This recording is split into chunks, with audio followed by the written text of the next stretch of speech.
They say heroes save the world. But what if the world doesn't want to be saved?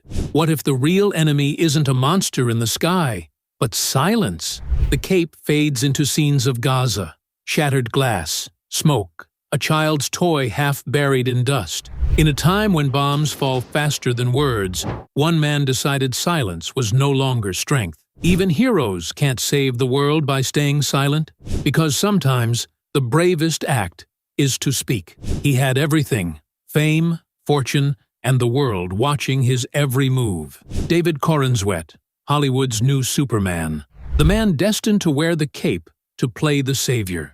But this time, the hero didn't save the world on screen. He tried to save its soul off-screen. News headlines began to flicker. Filmworkers for Palestine.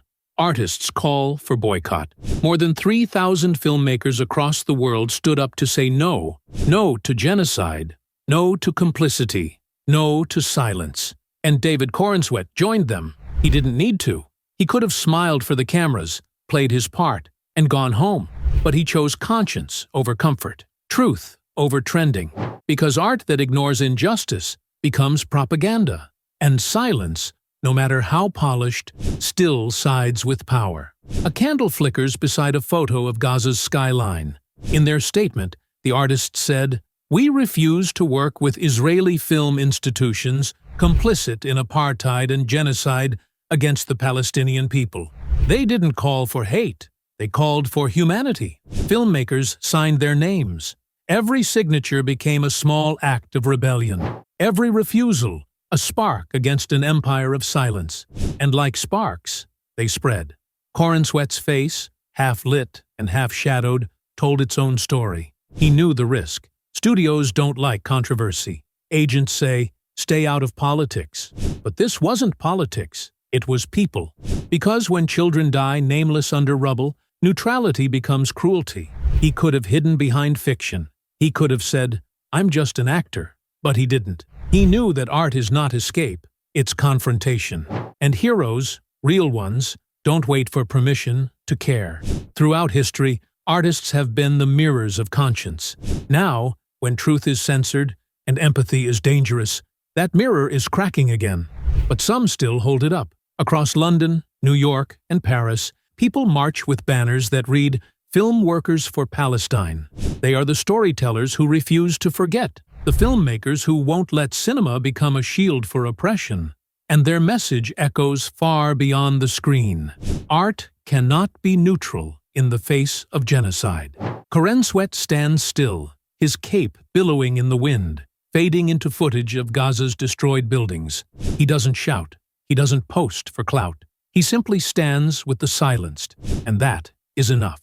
Because sometimes, the quietest stand makes the loudest noise. His name now stands beside others: Emma Stone, Andrew Garfield, Jonathan Glazer, artists who chose empathy over applause. Together, they drew a line not in sand, but in spirit. A child in Gaza draws a red heart on a wall with chalk. When storytellers take a stand, stories begin to change. When artists refuse to look away, the world starts to see. And when silence finally breaks, hope speaks. Candles burn at vigils. Protests rise in the streets. Phones record rubble, smoke, and truth.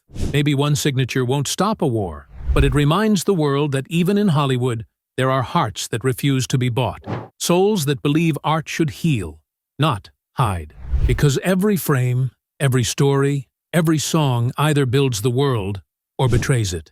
Corenswet's stand is not against people. It's for humanity, for every child denied a name, for every artist silenced by fear. He showed us that being a hero has nothing to do with flying. It's about falling and still choosing to rise for others. Because even heroes can't save the world by staying silent, but together, maybe we can. As the heartbeat slows, the hum of the cape fades into the laughter of children. Raise your voice. Share their courage. Because neutrality and genocide is never art, it's surrender, and the world is watching.